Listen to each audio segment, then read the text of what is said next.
بسم اللہ الرحمن الرحیم۔ السلام علیکم اسٹوڈنٹس، کیسے ہیں آپ؟ امید ہے کہ سب بچے خیریت سے ہوں گے اور جو ان کو لیکچر دیا جا رہا ہے وہ بہت اچھے طریقے سے یاد بھی کر رہے ہوں گے۔ آج کی ہماری ایس ایس ٹی کی کلاس میں ہم نے سبق نمبر 4 ہے ہمارا، جس کا عنوان ہے کرہ ہوائی کا دباؤ، نمی اور ریزش۔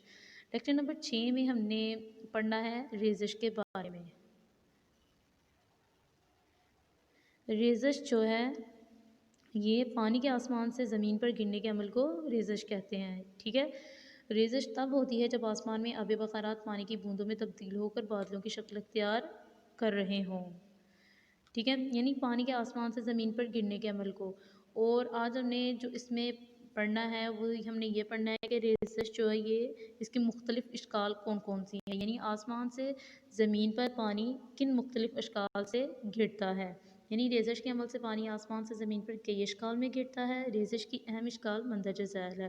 سب سے پہلی ہے ہمارے پاس بارش، دوسری ہے ہمارے پاس بوندا باندی، تیسری ہے ہمارے پاس برف باری اور چوتھی ہے ہمارے پاس یالہ باری، ٹھیک ہے۔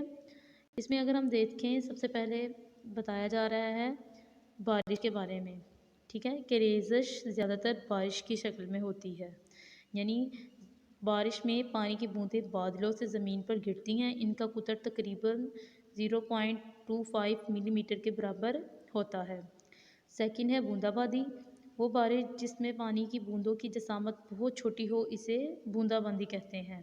بوندا باندی میں قطروں کی جسامت 0.25 ملی میٹر سے کم ہوتی ہے، جیسے کہ بارش کی 0.25 ملی میٹر کے برابر ہوتی ہے، جبکہ بوندا باندی کی 0.25 ملی میٹر سے کم ہوتی ہے۔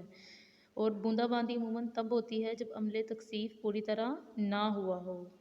برف باری، برف باری ریزش کی وہ شکل ہے جس میں برف کے گالے آسمان سے زمین پر گرتے ہیں، ٹھیک ہے۔ یہ عمل تب ہوتا ہے جب عملِ تکثیف کے وقت ہوا کا درجہ حرارت نقطہ انجماد سے کافی نیچے ہو۔ فورتھ ہے ہمارے پاس یالہ باری۔ یالہ باری سے مراد اولے پڑنا ہے۔ ایسی حالت میں پانی کے قطرے بادلوں سے گرنے کے بعد ہوا میں منجمد ہو کر برف کے سخت اور چھوٹے چھوٹے ٹکڑوں میں تبدیل ہو جاتے ہیں اور پھر اسی شکل میں گرتے ہیں۔ یالہ باری کے دوران میں گرنے والے اولوں کا قطر جو ہے وہ 0.25 سینٹی میٹر سے لے کر 25 سینٹی میٹر تک ہو سکتا ہے۔ بعض اوقات یہ انتہائی خطرناک ثابت ہوتے ہیں، یعنی کہ بعض اوقات جو ہے وہ یالہ باری اتنی شدید ہوتی ہے کہ بہت ہی زیادہ جو ہے وہ ہمیں نقصان کا سامنا کرنا پڑتا ہے۔ یہ ہم نے پڑھی تھی ریزش کی اہم اشکال، جس میں بتایا تھا کہ سب سے پہلے آسمان جو یعنی کہ پانی ہے آسمان سے بارش کی صورت میں گرتا ہے، پھر انہوں نے بتایا تھا کہ بوندا باندی کی صورت میں جس میں پانی کی بوندوں کی جسامت جو ہے وہ بہت ہی چھوٹی ہوتی ہے، ٹھیک ہے۔ اس کے بعد انہوں نے بتایا کہ برف باری کی صورت میں بھی پانی جو ہے وہ آسمان سے زمین پر گرتا ہے۔ پھر انہوں نے یالہ باری میں بتایا ہے کہ اس صورت میں بھی جو ہے نا وہ یالہ باری یعنی اس کا جو سائز ہوتا ہے نا وہ بڑا ہوتا ہے، ٹھیک ہے۔